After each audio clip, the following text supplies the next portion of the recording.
Hello everyone, my name is Sarais Abreu and this is my video for the Connect Extend Challenge assignment.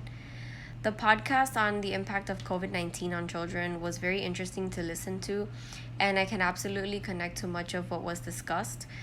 America Raffanelli mentions that socializing and playing are very important for children's social emotional development because at this age they're learning skills such as coping and regulating emotions, teamwork, sharing, problem solving, and engaging in conversations which further develop their literacy and language skills. But because of social distancing and the transition to home learning, the acquisition and further development of these skills has been set back, in addition to the sad reality that most children are simply not learning as they should in the classroom alongside their teachers and their peers.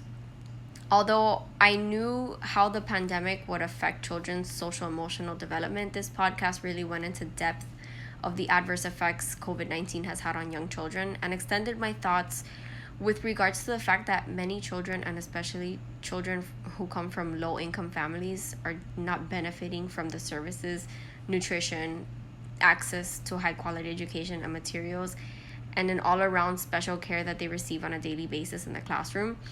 It's not to say that they're not cared for at home by their families, but the living situation is worsened because parents are under a lot of stress to keep the household afloat, and children are affected by this. This also got me thinking that home learning has had a detrimental effect on cognitive development.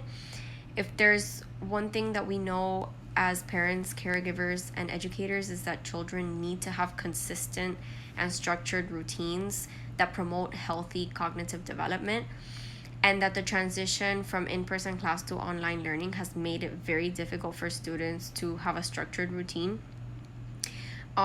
In class, teachers can encourage student participation and focus and have better control of the classroom, but online learning has made this very difficult. And there are hundreds of thousands of children who are not even reporting to class. And these children who are not attending class are at a huge disadvantage because they'll likely fall behind so much that it will be difficult for them to catch up again. And this has lifelong negative impacts on their educational future.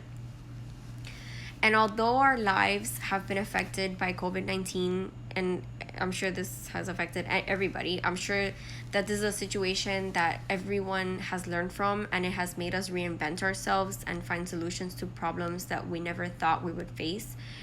So I challenge this because I wonder in what ways the educational system has reinvented themselves for the betterment of the education of all children who have been affected, and what plans are in place to help children bounce back from this difficult situation, both emotionally and cognitively.